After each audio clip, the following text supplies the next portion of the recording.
Thank you for listening to Depictions Media Radio.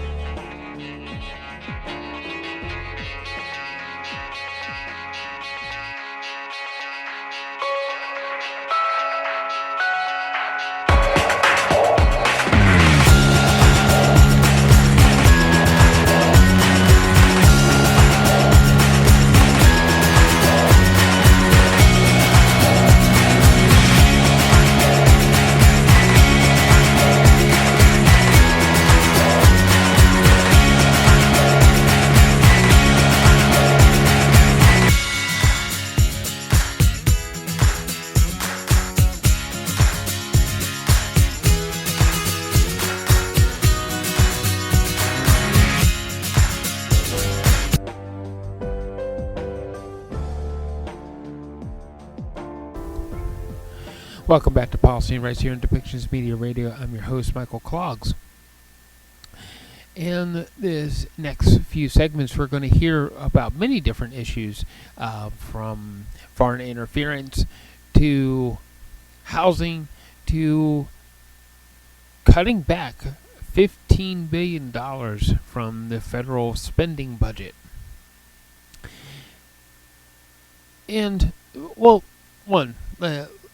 as we know, housing is an ongoing problem.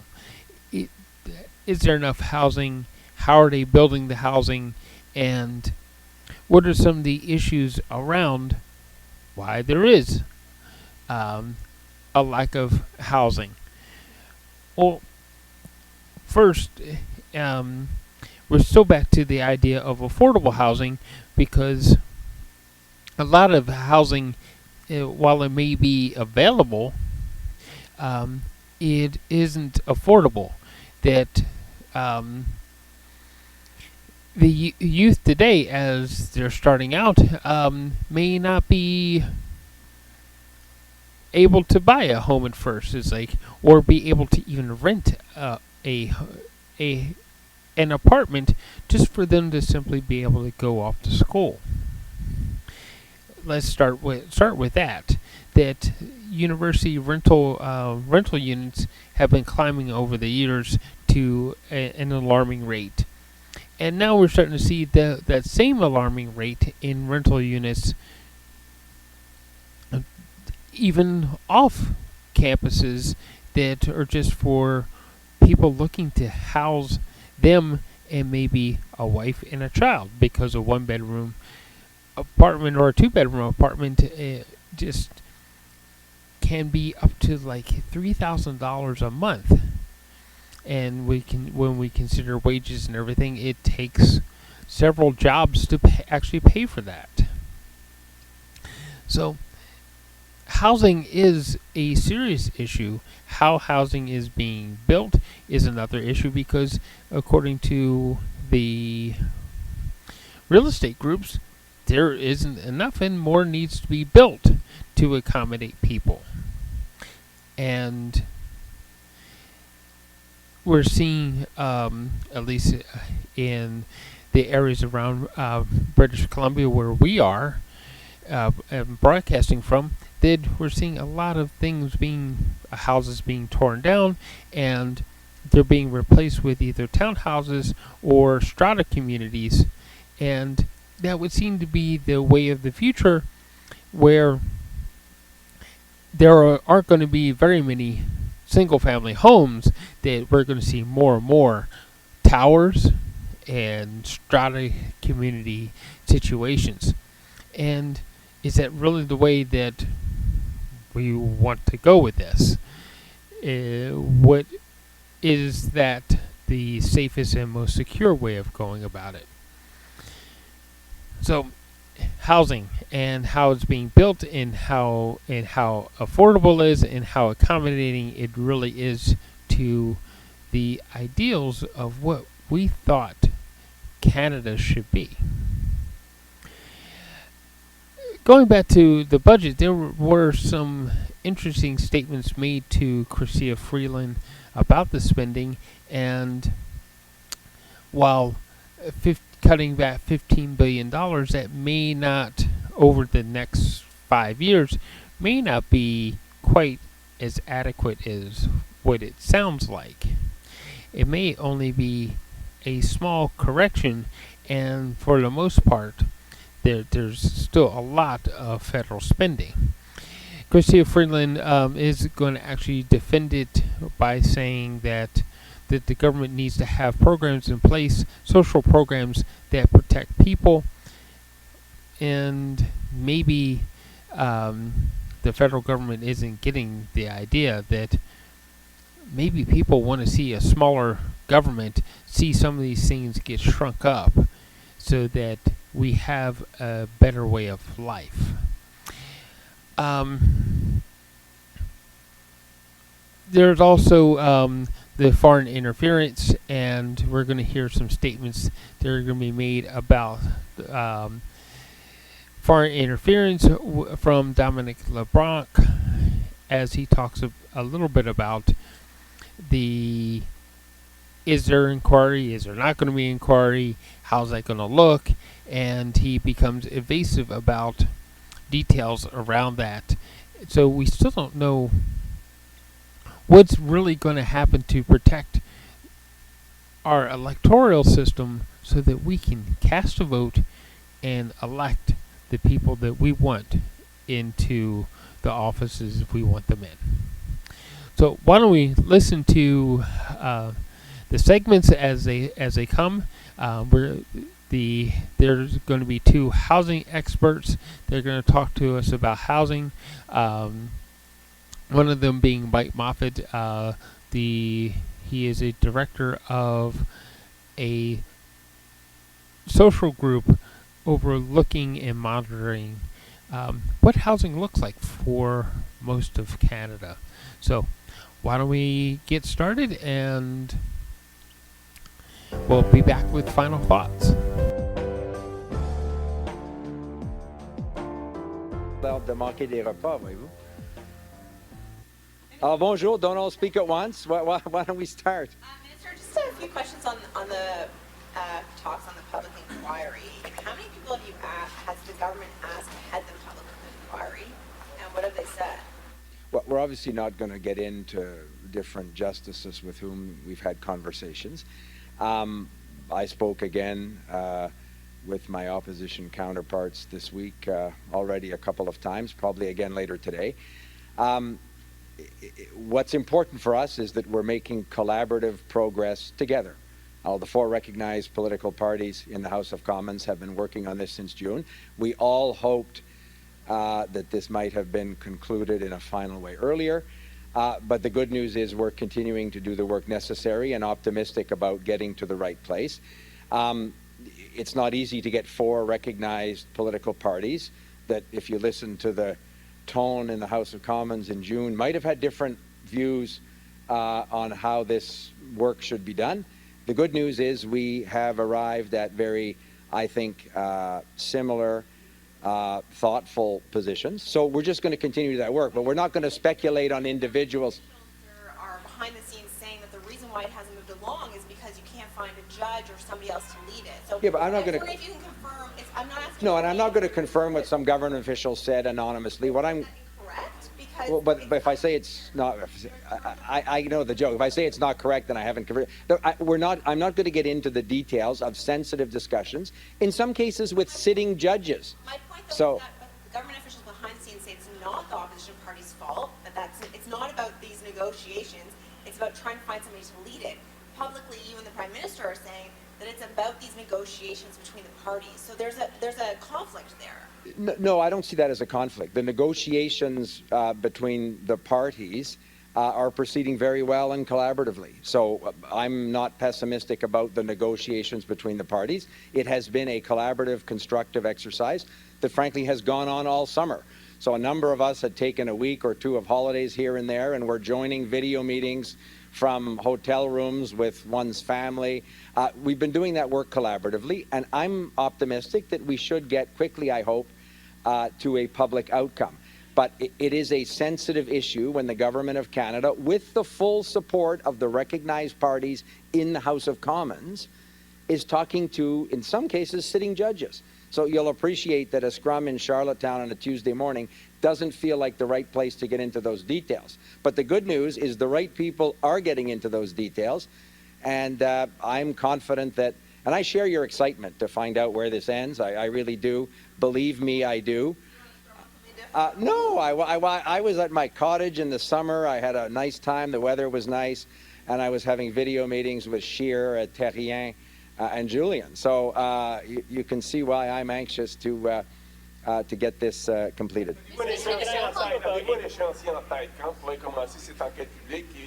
Je suis d'accord, je vais le donner. Moi, l'échéancier que j'ai partagé, évidemment, par erreur avec vous autres, au mois de juin, c'est avant le fin des travaux parlementaires, ça va se finir, je ne suis pas inquiet. Hélas, on arrive à la fin du mois d'août, on est à Charlottetown, on n'a pas encore fini. On a fait énormément de progrès et on est très proche.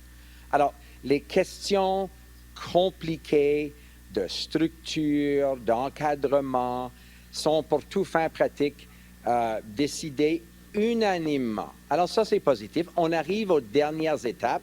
Moi, j'aurais aimé que ça finisse au mois de juin. Là, j'aurais aimé que ça soit terminé au mois de juillet. Là, on est la dernière semaine, avant la dernière semaine du mois d'août. Moi, je pense qu'on est proche, mais c'est un travail sensible et difficile. Et vous pouvez imaginer le genre de personnes à qui le gouvernement parle, c'est les fonctionnaires du conseil privé qui font ces contacts-là. Mais évidemment, après qu'on a un consensus total, ça peut prendre du temps. Il y a des gens qui disent, je vais réfléchir sur ceci, expliquez-moi ça. Mais moi, j'espère que on arrive à la fin. Minister Fraser and Minister Miller have both floated the idea of a cap on international students. Is that something that you would support around the cabinet table? And have you spoken to the provinces about this possibility that there could be fewer coming in the years to come? No, I have not. I haven't seen the comments of my colleagues. The premiers haven't raised a cap on foreign students with me. I talk to the premiers a lot about housing for students for sure, but a broader range of housing affordability, access to housing in different housing markets. Premier Ford and I spoke about that as recently, I think, as last week. But nobody's talked to me about a cap, and I haven't seen those comments from my colleagues. But the premiers do talk to me also all the time about bringing in more immigrants. Foreign students are a different category, I understand that, but they want to bring in more immigrants. There are challenges around labor force. That's a constant discussion as well. So what's interesting for us is the discussion around bringing in the right people and more people to deal with some of the labor force challenges also, of course, brings questions around housing accessibility, housing supply.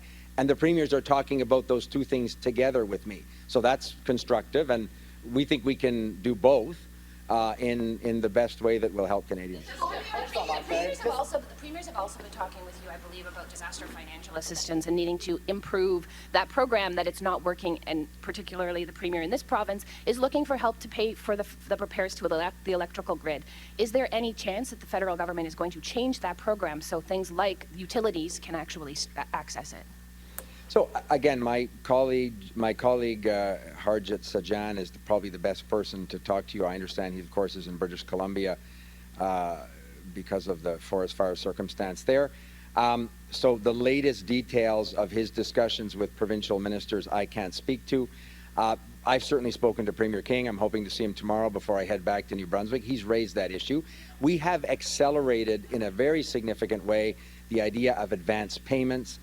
Trying to, if you can estimate that the total cost of a disaster is going to be a certain amount of money, why not make an advance payment, particularly for smaller provinces like Prince Edward Island or Atlantic Canada, or particularly the territories. Imagine some of the challenges. So we're very sensitive to getting money to them quickly. Reviewing what is covered and what isn't covered in a decades-long agreement between 13 different jurisdictions.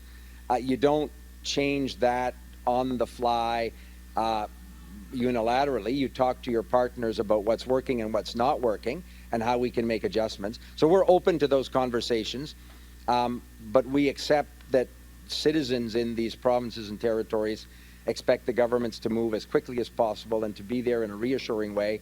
That's what we're trying to do.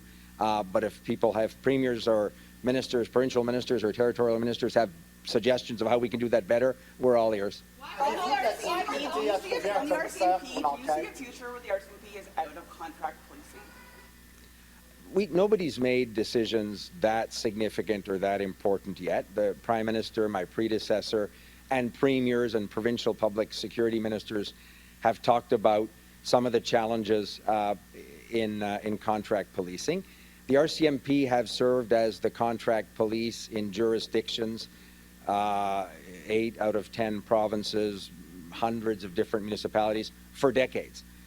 These are long-term contracts that go for almost another decade, and properly so. So offering up a comment on a local radio station, if you're a public safety minister about or a local mayor about the contract, doesn't constitute a constructive discussion about how to improve it.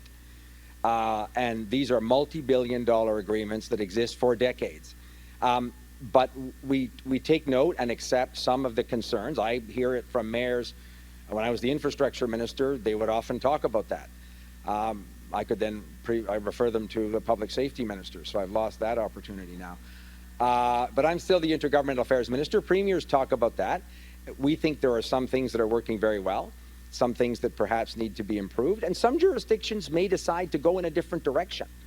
And they're also entitled within their own jurisdiction to make those decisions, and we'll be constructive and collaborative in those conversations. But it's not even preliminary to say that there are plans to unscramble that omelet that quickly. But we're doing our own internal review. I've talked to RCMP officials. I'm going, I think, with the commissioner to Regina in a couple of weeks. He and I are going to be talking about that again. But this will be an ongoing conversation over the next number of months. Difficulté à trouver un commissaire pour l'enquête. Est-ce que vous avez de la difficulté à trouver un commissaire pour l'enquête? Est-ce que c'est ça qui accroche? Écoutez, comme j'ai dit en anglais, les discussions avec les partis d'opposition sont très constructives et avancent bien. Nous avons travaillé depuis déjà au-delà de 2 mois ensemble. Moi, je n'ai pas pensé que je passerais plusieurs jours par semaine de vacances au mois d'août à parler avec Alain Terrien, Peter Julian et Andrew Scheer. Bonne nouvelle, c'est qu'on l'a fait en amitié et avec un esprit collaboratif qui, franchement, je suis convaincu, va porter fruit. Moi, je suis très optimiste. C'est compliqué. Les fonctionnaires du conseil privé, comme il se doit, sont les responsables quand on arrive à un point de discuter avec un juge en poste. Discuter avec un juge à la retraite, c'est un peu moins sensible, mais parler avec un juge en poste, on l'a vu ça avec le juge Paul Rouleau. Il faut passer à travers, par exemple, son juge en chef. C'est un protocole qui existe depuis les années de M. Harper. Alors, c'est pas moi qui prends le téléphone puis que j'appelle un juge sur une liste puis je dis « Hey, qu'est-ce que tu fais pour les 18 prochains mois, là? » C'est pas comme ça que ça fonctionne. Il faut être respectueux. L'indépendance de la magistrature demande qu'on soit prudent et qu'on procède selon un protocole qui a été examiné avec les juges en chef. Moi, j'ai eu à date 2 conversations extrêmement utiles avec le juge en chef Wagner de la Cour suprême pour lui demander ses conseils, demander au juge en chef Wagner s'il lui avait des suggestions de la bonne façon de procéder. Les fonctionnaires du conseil privé ont parlé aussi récemment que la semaine passée avec le juge en chef Wagner. J'ai trouvé ses conseils à moi aussi loin que le mois de juin très utiles. Moi, je suis très content qu'il a pris le temps de nous donner des suggestions et on va continuer de faire ce qui est nécessaire pour arriver au bon moment. Mais d'aller d'une façon hâtive, prémature, ne va pas amener le résultat qu'on cherche ensemble.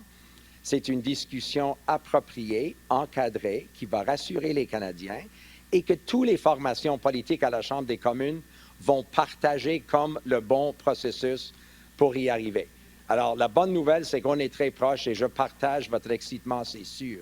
On the opposition leaders, on the documents that David Johnson reviewed, why aren't the opposition leaders getting the initial primary documents that he reviewed? Why are they only getting summaries? That was a key defense that your government used in the spring to say, you know, you can have at it, you can look at it and see if you judge any differently, and now they can't. I wouldn't necessarily share how categorical you were there. Our offer suggested by Mr. Johnston in the spring was to show them, excuse me, the confidential or top secret annex. To then go behind and look at all of the documents that Mr. Johnston and his experts in their review used to come up with the top secret annex is a different decision. As you know, the decision of who sees, in some cases, these top secret pentagram documents is not made by elected ministers. It's made by security officials with the support of the Privy Council office. Ms. May, and I've spoken to her over the summer about this, wanted to go and see the top secret annex. I was glad that she took the train trip from British Columbia to Ottawa. She made a considerable effort to do that. We appreciate that. And we've taken note of her concerns, and I will obviously raise it with the security officials and the Privy Council office, those who have, by law, the responsibility to decide who gets access to these documents. But we've heard her concern, and I will talk to the appropriate security officials to figure out the best way forward. Thank you. Can I ask you one last thing about housing? I'm sorry. There has been some chatter about... I'm hungry. Like, I know, I'm almost done, I promise. Muffins, I got a file, croissants, I know. Like, this is good here. There has been some suggestion that we're taking in too many immigrants, and that's putting pressure on the housing sector, especially at the lower ranks, right? The affordable housing part of the equation is really stretched. Is there any consideration around the cabinet table to restricting the number of immigrants that we accept each year? Not that I'm aware of. I've had a conversation with Mark Miller about this yesterday. I don't think that's the best way. That's not the best way to deal with what is a real challenge. Premier Houston of Nova Scotia talks to me about trying to bring in entire construction crews from other countries to build the houses and then move into them. So everybody's trying to find the right way to deal with access to labor force. Huge challenge in every part of the country. And essential for the economic prosperity and growth of the country. But we're not insensitive to the housing challenges that existed before provinces asked us to bring in more immigrants to help with the labor force. So you have to be coherent, you have to be coherent a little bit here. But we totally accept that the conversation needs to proceed at the same time so that we don't inadvertently end up in a position that makes the housing affordability issue worse. We're all trying with provinces and territories to make it better. So we're quite positive that we can continue to do that.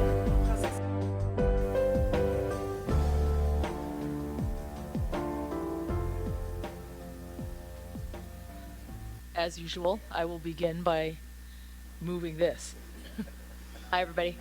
Hi, Minister. I just have some questions about the countervailing duties. Sure. What impact are the new U.S. countervailing duties imposed on Canadian softwood lumber exports, and what are you going to do about it? Well, let me say first to the Canadian softwood industry that they can expect and continue to count on their government standing on their side. These duties are unjustified and unwarranted, and they're illegal because they go against CUSMA. The industry knows that that's my perspective. That's the perspective of our government. I've raised this issue at every opportunity when I meet with my counterpart in the United States, and in fact, so have my colleagues, including, by the way, the Prime Minister to the President. We're going to continue to stand up for the Canadian softwood industry. I issued a statement yesterday of our intent to file a judicial review. I'll have more to say about that in the next number of days. But we are at CUSMA panels. And I would say that I've urged the United States to come in line with CUSMA on this, but we will continue to defend these unwarranted tariffs. Why are you doing this now? I mean, the softwood lumber duties and this argument with the U.S. has been ongoing now for, I think it's 6 years. Why this move now? We continue to explore new ways. We have to continue to explore new ways because the industry expects me, and expects my government too. So do their workers, and we're going to continue to do this. And but what I would also say to the United States, which I have been, it would be much more preferable that we get to the negotiating table and let's come together and let's have a deal. But in the meantime, we're going to use all the tools at our disposal to stand up for the industry. I guess a better question might have been, why not before? Why did we wait till now to do this? We have been taking action. We have been at panels. We are, putting panels together, and this is just another tool. Nova Scotia and Maritime provinces have argued for decades, often successfully, that forest products are not subsidized nor exempt from punitive U.S. countervailing duties. So specifically, what are you doing about maritime lumber? Well, I've been working very closely with the industry here in the Maritimes in particular, and that argument, by the way, is exactly the argument that we have in fact successfully defended in forums like the WTO, and in fact in previous panels. I mean, it has ruled exactly that conclusion to Canada, which is why it's so important that Canada continues to defend our interests against these tariffs, and because they are unjustified. And they are, in our view, against our trade agreement. You've spoken before about the government's response or the foreign agent registry. You've spoken, I think you've cautioned around it. Just wondering if there's any update, any progress on what's happening, and if we'll see a bill this fall. Well, my colleague, Minister of Public Safety, is working very hard and has been. And what I've said in the past and continue to is let's make sure that we are talking to communities across the country, because I believe we can have a strong registry, but one that also considers any unintended consequences for communities across the country. So our government is going to do this work, and I know my colleague, the Public Safety Minister, is very much on top of this.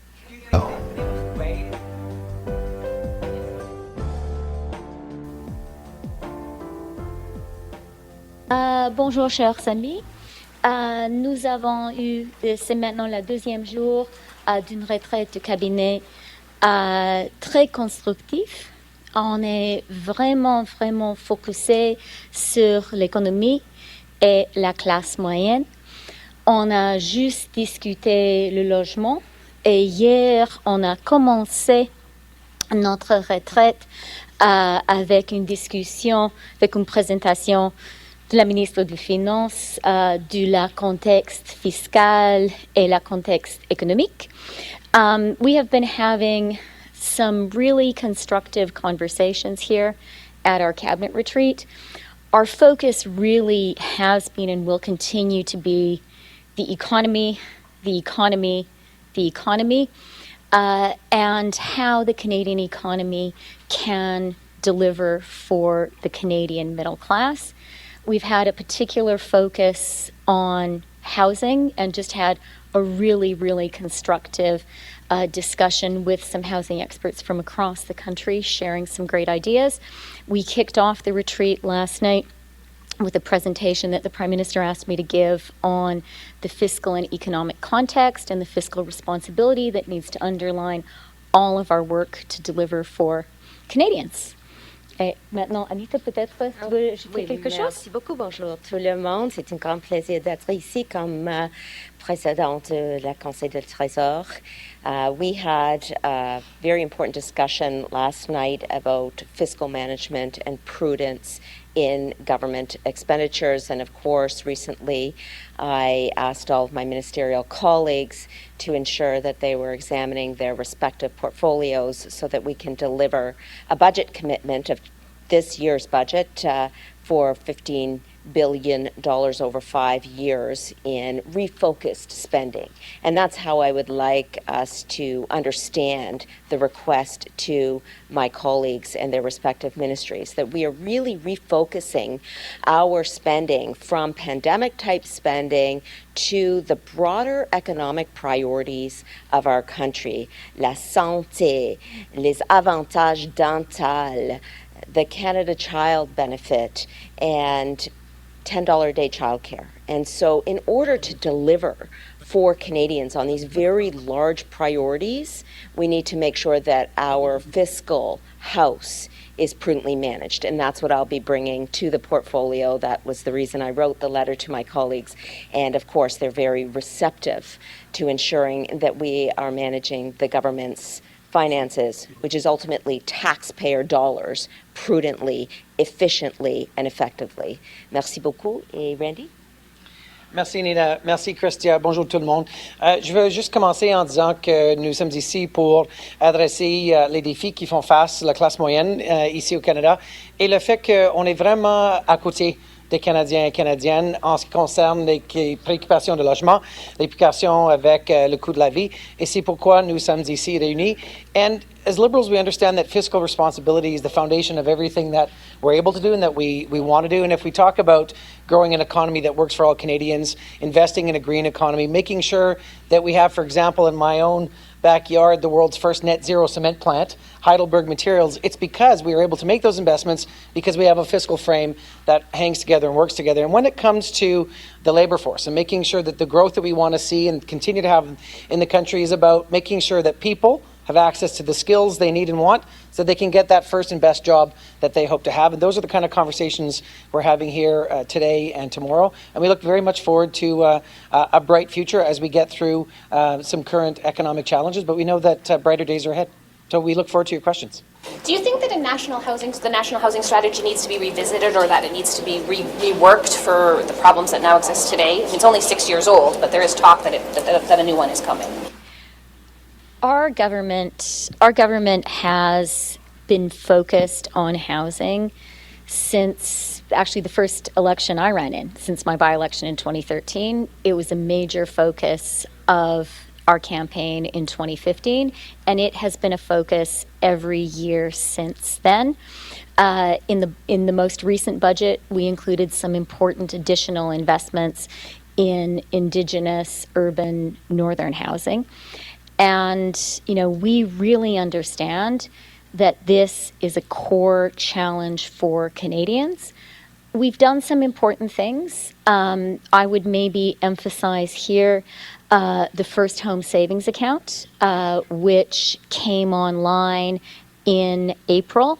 And the financial institutions have been positively surprised by the number of Canadians who have opened accounts are using that to save for their first home. So there's a lot of stuff that we've done and stuff which is coming on stream. The Housing Accelerator is another really important program, which actually we discussed in this panel, and that is just starting to deliver for Canadian municipalities right now. So there's a lot in the pipeline, but we absolutely understand there is a lot more as a government, as a country, we need to do when it comes to housing. And look, the reality is we believe in a Canada which is growing. We believe in a Canadian economy which is growing, in Canadian people who are becoming more prosperous, in a Canadian population which is growing. And if that is the kind of Canada you believe in, we have to build more homes, and we have to build them faster. And that absolutely was the focus of the conversation we've just had now. Est-ce que vous avez discuté d'une diminution des seuils d'immigration? Est-ce que vous avez discuté d'une diminution des seuils d'immigration comme solution à la crise du logement? Je sais que notre collègue, le ministre Miller, a déjà parlé avec vous concernant l'immigration. Et on est tous d'accord avec ce que le ministre Miller a dit. On comprend l'importance de l'immigration pour notre pays. Tous les pays du monde, tous les pays de l'Ouest aujourd'hui faire face à une crise démographique. Le Canada est chanceux parce que nous sommes un pays qui est prête à accueillir les immigrants. C'est un avantage économique pour nous aujourd'hui et pour demain. Mais vous avez raison que c'est important d'assurer les Canadiens qui sont ici, surtout pour assurer la jeunesse canadienne et pour assurer les immigrants, les nouveaux Canadiens, qu'on aura assez de logements pour tout le monde.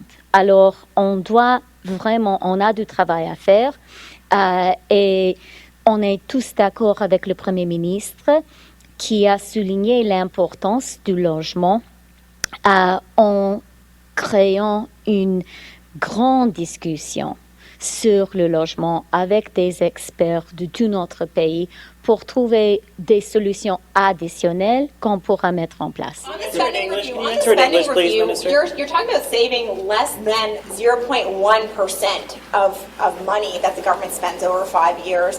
The Business Council of Canada calls that a rounding error. How do you convince Canadians that you're serious about this when it's such small numbers over 5 years that you're talking about. When the budget's 550 billion, you're saying 15 billion over 5 years. It doesn't seem like a very substantive exercise in cutting the federal government's costs. So let me say a couple of things there. First of all, when it comes to the 15 billion in repurposed spending, this is not new news. This was a commitment we made in the budget in the spring, and that commitment underpins the entire fiscal forecast that the budget was based on. So this is something we said months ago that we would do. People have been working really, really hard on putting it in place. And my wonderful colleague, the president of the Treasury Board, has taken the next step to act on this, to deliver on what we promised. In terms of the broader question of government and fiscal responsibility, let me just say this. We are liberals. We believe government has an important role to play in supporting Canadians, in building a social welfare net that supports Canadians, and in putting in place programs that help our economy to grow. Just think about early learning and childcare. That happened because the federal government decided to make an investment in early learning and childcare. And we are seeing the results. We are seeing the results in the highest labor force participation rate for working age Canadian women in our history. And that is coming at a time when we have labor shortages, and it is helping families with affordability. So our approach is we need government, and government must do important things for Canadians, for the economy, for Canadian people, including, by the way, in housing. We also understand, I'm just going to finish. We also understand that government is able to deliver for Canadians when government operates on a responsible fiscal footing. And that, by the way, is a profoundly liberal conviction. It was Jean Chrétien and Paul Martin that did the very hard work of fighting to get the AAA rating that Canada currently enjoys. And what we are committed to is doing the things Canadians need us to do and maintaining that responsible fiscal foundation. And we are doing that. Canada, it has a AAA rating, notwithstanding the great investments we've made in Canadians. We have the lowest deficit in the G7, and we have the lowest debt to GDP ratio in the G7. We understand that if we want to continue to do big things for Canadians and build those things on that firm fiscal foundation, we have to be thoughtful about where the money is spent. And so that's why, the repurposing of spending of $15 billion, absolutely the right thing to do. And absolutely, that $15 billion is already in the fiscal forecast. The fiscal forecast and the budget that we tabled in the spring includes that $15 billion of savings so that we could fund the programs that were outlined in the budget. So it's not a new savings, it's something built into the fiscal track, and it is an approach which is very fiscally responsible and very in tune with generations of liberal and progressive leaders in Canada. And just building on that, it's $15 billion over 5 years and then about $4 billion thereafter. And the exercise is extremely important. Spending reviews have been part of previous governments. But what we are asking departments across the government to do is to take a look at your expenditures and determine where there is the possibility to refocus that spending so that we can continue to deliver for Canadians in the large projects like childcare and dental care and health care and $10 a day childcare at that. The other part of the work of the Treasury Board that is relevant here is in cutting red tape. So getting your fiscal house in order involves not only examining unnecessary expenditures that can be refocused, but also where are there regulations that are making life less efficient, less effective for Canadian businesses and Canadian organizations. We have a bill before the House of Commons right now focusing on red tape reduction, and that very much is part of ensuring that our fiscal house is in order so that we can make the most effective use of taxpayer dollars. Freeland, you answer the immigration question in English, please? Je viens de parler des étudiants étrangers ici sur le campus de l'Université du Lille du Prince-Édouard qui sont inquiets du scénario qui a été évoqué ce matin, c'est-à-dire de mettre un plafond sur le nombre d'étudiants étrangers qui viendraient au Canada. Ils disent on devrait plutôt se concentrer sur la construction de logements plutôt que nous cibler, nous. Qu'est-ce que vous répondez à ces gens-là, à ces jeunes-là que j'ai rencontrés aujourd'hui? Je vais commencer en disant que nous avons une excellente collègue, une nouveau ministre de l'immigration, et je sais qu'il a ce matin répondu à cette question et on va appuyer le ministre Miller dans son très important travail. Concernant la générale question de l'immigration et du logement, nous sommes convaincus qu'on doit être un pays en croissance. C'est un avantage particulièrement canadien et on doit être fiers de cela. C'est un des avantages économiques qu'on a grâce à notre société canadienne qui est prête à accueillir des nouveaux Canadiens, qui ajoute beaucoup d'innovation d'énergie à notre société. C'est une bonne chose. D'autre côté, les nouveaux Canadiens et les Canadiens qui sont ici déjà, ils ont besoin du logement. Et si nous voulons être un pays en croissance, et moi je suis absolument convaincue qu'on doit être un pays en croissance, on doit construire du logement. Et c'est vraiment un des thèmes principaux de notre discussion aujourd'hui et ce sera un des thèmes principaux du travail de notre gouvernement dans les mois prochains. Ms. Freeland, you're going to hear from Paul Kershaw from the University of British Columbia. I don't want to ruin his presentation, but one of the things he's going to tell your cabinet is that one of the easiest things you could do is walk out of that meeting and say, we'd like to see house prices stall in Canada to signal Canadians you want to bring some affordability back to the market. Is that something you'd be willing to do? I really believe that when it comes to housing, we need to understand that this is a central preoccupation of Canadians, and rightly so. We are a country which is growing, and I really believe that is a good thing. But if you want a Canada that is growing, you have to have more homes for a growing country. We have done some significant things. I talked about the first home savings account proving to be very popular with Canadians looking to buy their first home. I am very optimistic that the National Housing Accelerator Fund is going to make a real difference because it's kind of a race to the top for municipalities and encourages them to do what works for their city to get more homes built. So we absolutely recognize we need to get more homes built.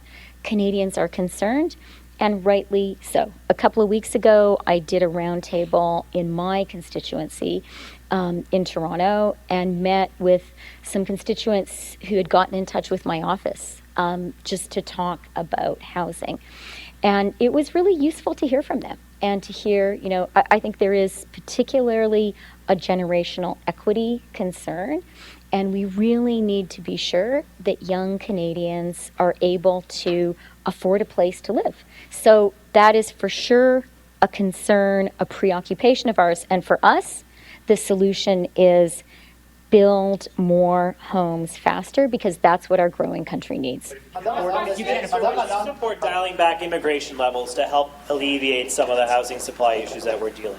Do you think there should be less arrivals every year to try to, make the situation a little better for folks that are already here? So I know that you've spoken to our great colleague, Mark Miller, who has just taken over the immigration portfolio. He is looking at all the tools at his disposal in a very thoughtful and careful way. And, we collectively, we talked about the remarks he made to you earlier today. We know what he said because he says the same thing to us. He's looking at it, and Mark has the support of the whole team as he looks at this. But I do really want to say, our focus, and it is the right thing for us to be focused on as a team, is housing, because that is a principal concern of Canadians today. And we need to be sure that, if you believe the premise that Canada needs to be a growing country, that a growing Canadian population is an economic advantage for us as a country, and I certainly do believe that. And when I look at other Western countries that are really struggling with being weighed down by a demographic crisis, I am so glad that Canada is probably the country in the world which is the most successful at welcoming and integrating immigrants. So that is a great thing. That is a national economic advantage. But at the same time, we need to recognize as a country, and we surely recognize as a government, that if you believe in a Canada which is growing, you had better build the homes that a growing country needs. And we absolutely recognize we have to build more homes faster. That's what we're committed to doing, and we've heard some great ideas on how to do it. Madame, est-ce que vous prenez l'engagement que les services directs aux Autochtones seront épargnés des compressions que vous demandez à vos collègues? Merci pour la question, pas du tout. Nous n'allons pas couper les services comme ça pour les Autochtones. Nous n'allons pas couper l'appui pour les forces armées canadiennes, par exemple, pour les déploiements internationaux. Donc ça, ce n'est pas un exercice pour couper les services comme ça, mais pour les départements d'examiner leur budget et leur budget opérationnel. Et peut-être nous pouvons gérer un processus où on peut bouger les dépenses pour les choses, les priorités pour notre gouvernement et pour notre population, pour appuyer la population canadienne, comme l'économie verte, comme la santé mentale, comme les avantages dentaux. Ça, c'est l'exercice ici. Et comme ma collègue a dit déjà, ça, c'est une promesse dans notre budget 2023. No, you guys are so good. I'm just letting you roll. I mean, look, on immigration and housing and workforce development, they're all linked. And if we want to talk about real numbers, 100% of labor force growth in this country is going to come from newcomers. That's just the reality of our birth rates. That's the reality of our population growth. Donc en français, 100% de la croissance de notre main-d'œuvre ici au Canada va venir des nouveaux arrivants, de l'immigration. Et un peu des mères. Et un peu des mères aussi, parce qu'on a vu, grâce aux garderies. En ce même temps, ce qui est important, c'est que les gens qu'on amène ici construisent les maisons dont on a besoin. Like the people we're bringing here are actually helping us to build the homes that we need. And the national housing strategy, housing's a right. We passed that in the House of Commons. It's an international right. We've recognized it here.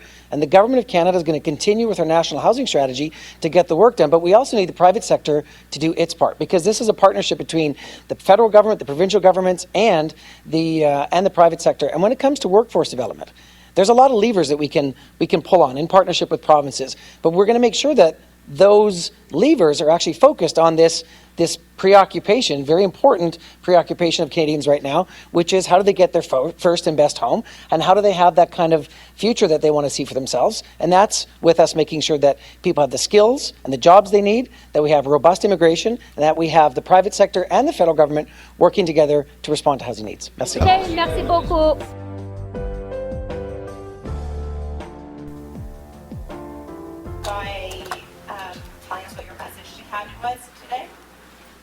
I think our message has been what we published last week as the National Housing Accord, that the system is in a crisis, that Canada needs to build 5.8 million homes, according to the CMHC.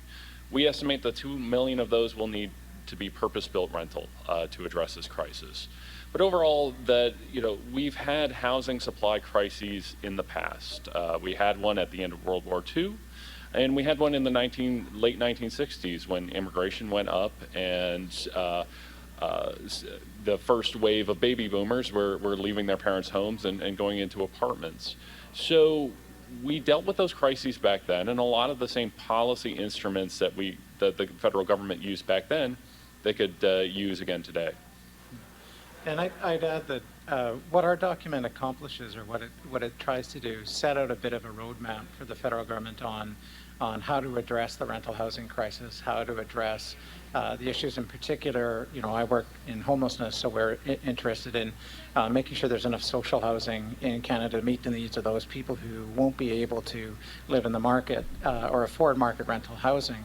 But this is really a roadmap for the federal government. And I think another key point out of this is that it's not just about money. Mike has outlined 6 barriers to new rental housing construction. Money is one of them, but coordination is going to be key. So one of the messages I think we wanted to convey is a need for a national housing accord and an agreement between the levels of government, the private sector, the nonprofit sector, labor, and others to come up with a national strategy.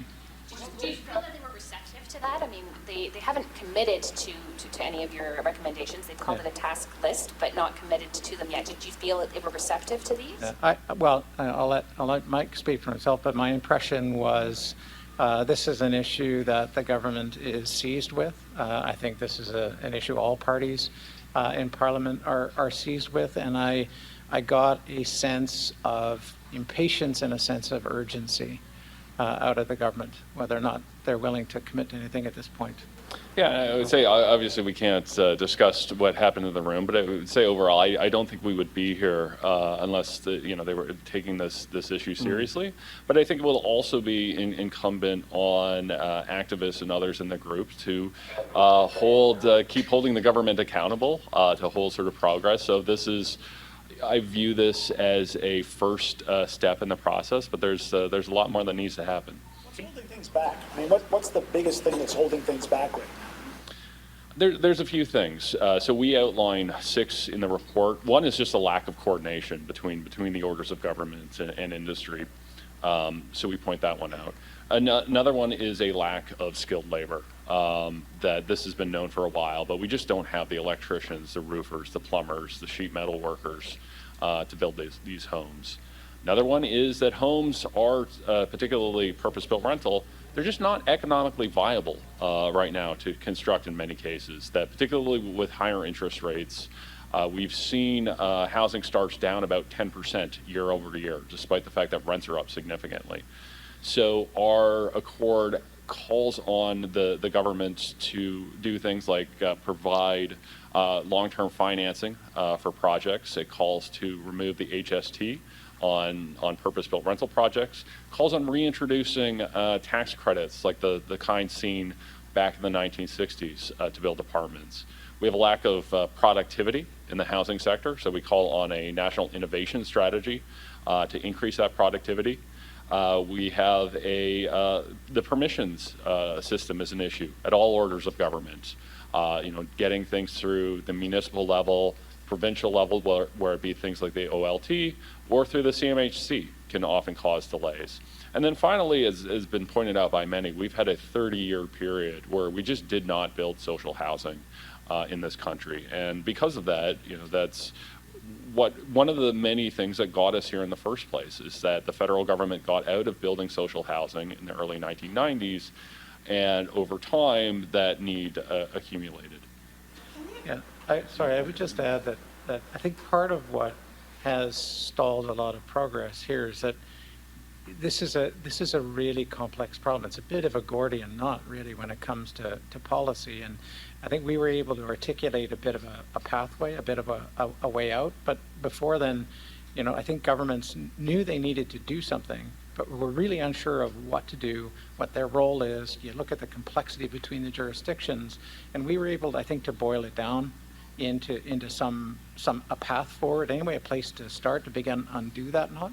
And I think that's why, frankly, that's why we're here. Can you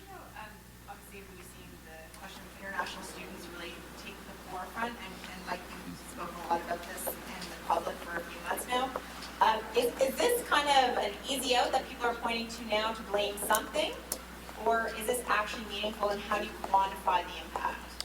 It's meaningful. I'm going to give you a qualitative answer, unfortunately, but I look at my the subdivision I grew up in London, Ontario. I spent the first 11 years of my life in this neighborhood. It's about 6.5 kilometers from Fanshawe College. It's not even that close. When I grew up there, every house had young kids in it. Every house had families. Now that neighborhood is getting turned into a sea of student rentals. So what this rental crisis is causing is this bleeding into an ownership crisis. It's that the 2023 version of my parents in 1970 can't buy those homes because they're competing against investors who are well capitalized, who are turning these into student rentals. And none of that, and I should be very clear about this, none of that is to blame international students. It's not the responsibility of international students to ensure that there is enough housing in London, Ontario. This is a systemic failure, I would say, of both the federal and provincial governments, and as well the higher education sector in which I work, to ensure that there's enough housing for both domestic and international students. And domestic and international students are the biggest victims of this, not the cause of it. We're talking about a lot of things that are 3, 4, 5, 7, 10 years in the future, but a lot of people are experiencing the risk of homelessness or housing affordability now. What can we do quickly to try and alleviate some of that pressure much more quickly than 2030? Well, one thing, so we know that Canadians are losing their housing today. Modern mass homelessness like we see it today, is bigger than our largest natural disasters. 263,000 people will lose their homes this year, right? So there is a real urgency, and you're exactly right. It is going to take time. Even if tomorrow afternoon we got all of the tax measures and all that, it's going to take time. But everybody who's at risk of homelessness or who is in core housing need is in housing today. And we can keep them in that housing by supporting their income. So one of the things that we proposed in this paper is the creation of homelessness prevention and housing benefit that would apply to nearly 400,000 households and those at greatest risk. And by supporting their rent, we can keep them in their homes today. And that can be done really quickly because they already have the infrastructure in place through the one-time payment that was done previously. It's very similar to the CERB. It's very similar to the one-time payment. You use a tax system that could be done in months. We could help those in greatest need, but there's other measures in the report that can have an impact quickly, if not right away. For example, removing the GST. 22% of projects that are on the books right now are not going forward just because of interest rates, right? We can remove HST, we can get some of these projects going so they already have a head start, but there's other measures like the Rapid Housing Initiative that over 12 or 18 months could start delivering housing, but immediately supporting income. And to be able to quantify how much that homelessness benefit would cost or how much it would need to be worth? It would be approximately $3 billion a year, depending on how there's varying ways that you can structure it. You can offer different depths of subsidy, so it's between $1.5 to $3 billion.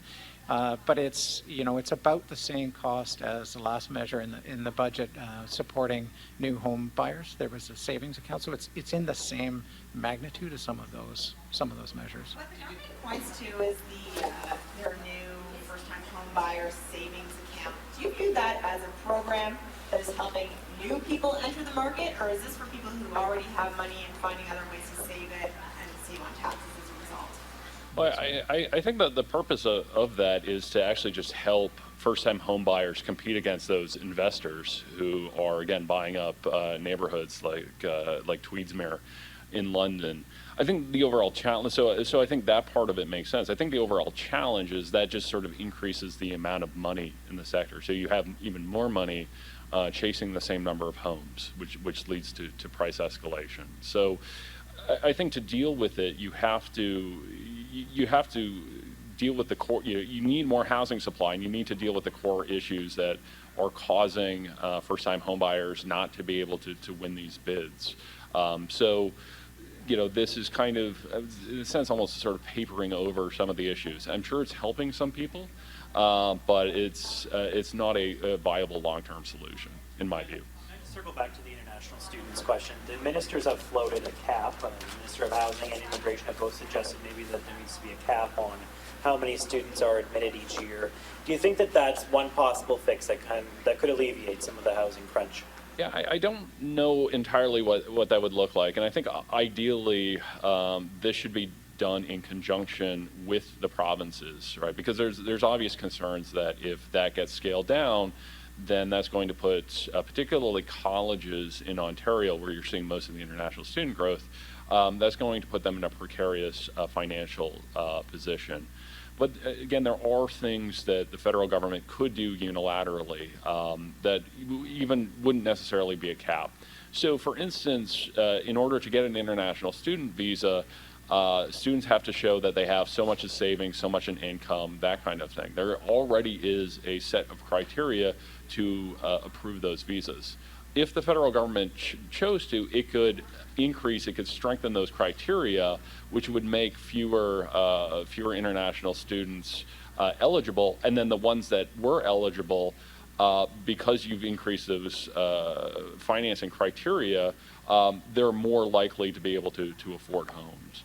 And you could also, one of the other things you could do is link those student visas to having on-campus housing.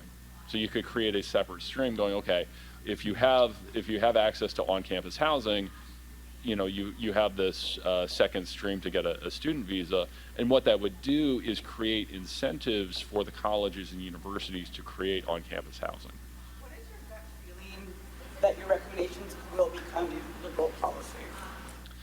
My hope is actually that they become policy of all federal parties. I'm hoping we have a race to the top on this issue. I know you guys are laughing at me like I'm a little bit naive here, but I run off of optimism and caffeine.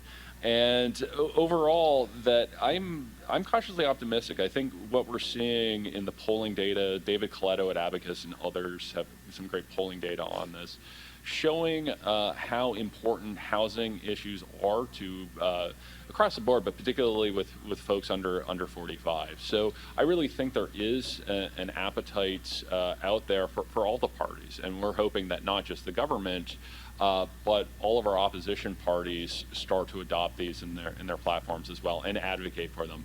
Because we would like to take the partisanship out of this. If we can get cross-party agreement on some of these ideas, it's going to make it far easier to get them through Parliament. Are you able to quantify the crisis in a way that's understandable for the person who bought their house in sort of midtown Toronto or somewhere else, in the 1980s and doesn't understand why avocado toast savings aren't cutting it now? I think we saw this, so I'm from Calgary, and we saw this in, 2000 and 2006, 2007, and everybody knows somebody who's struggling with rent, who's struggling with their payments somehow. They have a son or a daughter in university that they're struggling to find a place to go. They want to move. Their parents are trying to find a place to live. I think you would find that everybody knows somebody, and recent polling data that I've seen suggests that a quarter of Canadians don't know how they're going to pay rent next month, right? That to me is a clear and present danger, and that this is in the everyday experience of the vast majority of Canadians. On the, talking about the benefit, $3 million a year, did you guys pick up the sense from them in there that they are willing to put more money into this? They're talking about, they're going to cost redirecting mode or savings, fiscal prudence mode. Do you guys think they're down to put some money into it? Well, so again, I can't sort of focus on what was said in their cabinet confidences and all that, but one of the things that we tried to do when we wrote the National Housing Accord is be cognizant of those fiscal realities. That we believe that there are a lot of things that the federal government can do that would be relatively inexpensive, like removing the GST, HST, like fast-tracking approvals through the CMHC. One of the things that we're advocating for is the CMHC to have a catalog of pre-approved housing designs, just like they did in the 1940s and 1950s. What that would do is it would lower the cost of all the architectural costs and other things that go around housing, but it would also speed up the approvals process to deal with that timeline issues. So by design, what we tried to do was operate under a fiscal reality, because we recognize that. We recognize that we've seen the Treasury Board Minister have that mandate that she needs to reduce government spending by $15 billion. Well, I would add that, generally speaking, they can see Mike and I coming a mile away. And they know what we're going to be after. And the housing crisis in Canada is so acute. Like 2 million units is over $1 trillion of investment. Now, there's no government that's going to have $1 trillion to put into this. So part of the conversation is about how do you channel private capital into the market to generate more market purpose-built rental, but then focus the role of government on those people who will never be able to afford to live in market rental housing. And we have proposed ideas that I think are in the public domain about, the federal government owning land, owning housing in a way that it doesn't add to the net debt. Like we think about infrastructure. I think we really need to rethink our relationship with housing and fundamentally, especially non-market housing. It's vital national infrastructure in the same way the St. Lawrence Seaway is, or TMX, or military bases, or roads, or other things like that. It's vital, and there's a role in for the federal government to own that land, that housing, and lease it to nonprofit sector, municipal governments, in a way that they continue to hold an asset, and so it doesn't become part of the net debt. So there's ways to leverage the federal balance sheet in a way that doesn't break the bank. This is not a new problem, right? This has been building for quite a while. There's an acute crisis, like you just said. So what do you think it is about this summer that has caused this to blow up as a political issue? The whole cabinet, this seems to be the big topic of the cabinet retreat. Is it just the interest rate hikes over the past year? What else? Why is this blown up as an issue really this summer? Yeah, it's funny because I used to write about this on Twitter in 2019, and none of you wanted to talk to me back then. Now I've got the last laugh, unfortunately. I think a part of it is that interest rate hike. That for a while, like if we look last summer, for instance, rents were going up 20% year over year on new leases in a lot of college and university towns in Canada. And that's a massive thing, but it only affects a smaller slice of the population. But now you've got those rent increases, you've got, with the higher interest rates, all of those mortgages rolling over, that now it's affecting a larger and larger segment of the population. So this is absolutely affecting minds. I do think some of the public polling data that's come out is sort of helping focus on this, because again, I don't think it was fully well understood, the public sentiment on this. And I think in general, at all orders of government, I think this issue had always been viewed as somewhat zero sum, right? That you had on one side homeowners and the other side people who'd like to be homeowners, and if you helped one, that would harm the other, and that caused political tensions. Mm-hmm. But I think there's an increasing realization that a lot of existing homeowners are not happy with the status quo. They're not happy with the status quo because their mortgages are renewing at much higher interest rates. Mm-hmm. Or they're not happy with the status quo because they have an 18-year-old that's about to start college and university, can't find somewhere to live. Or they have a 28-year-old that's living in their basement that they can't get rid of. Mm-hmm. Or they've got a 38-year-old who had to move a couple hours away to find housing, and now grandma and grandpa never get to see the grandkids anymore. So I think there's an understanding that this issue is a little bit less zero-sum than I think we thought it was in the past. And I think from the perspective of those in sort of the lower end of the income spectrum and people experiencing homelessness, this has been building since the pandemic, right? And you take the pandemic. So we have a housing crisis that's been building for 40 years. You have a pandemic that is forcing more people into the streets. We saw an increase in homelessness as a result of the pandemic. You see cost of living crisis now, where rent has gone up 12%, 15%, 30% in some places. Plus, the price of food, and low-income households have no ability to absorb that, pushing more people on the street, and their experience now is seeing more encampments, more people on transit. They're feeling this pinch from their own sort of cost of living increase, and that, I think, is pushing us to a place where we are today. This is about reverse, but can you just both say your names and titles so we have the right ones for this particular situation? No. Tim Richter, President of the Canadian Alliance to End Homelessness. And my name's Mike Moffat. That's Moffatt, 2 T's. Scottish names are hard to spell. And I am the founding director of the Place Center, and Place is in all caps, kind of like the Ottawa Red Blacks. Well, I just have to make sure I get the spelling right. So Mike Moffat, founding director of the Place Center. All right, thank you, guys.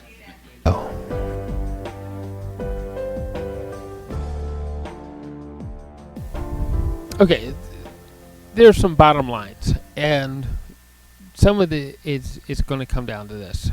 Look, we need to make sure that we stay informed and that we get out and vote on certain things.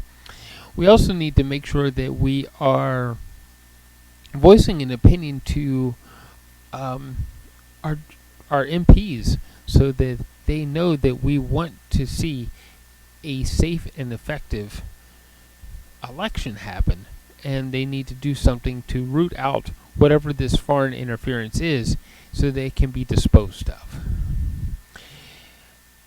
The lack of a actual public inquiry into this is saying that maybe there is something to hide, and it needs to, whatever that is, needs to be dealt with also.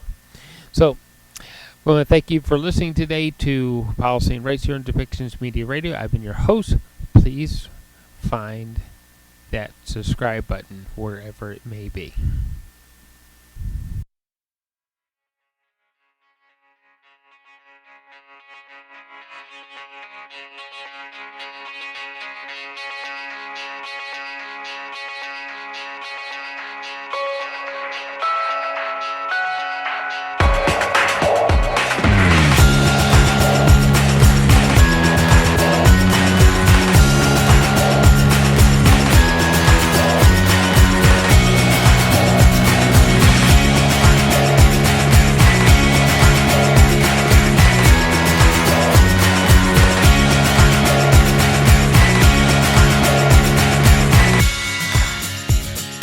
This show has been produced by Depictions Media. Please contact us at depictions.media for more information.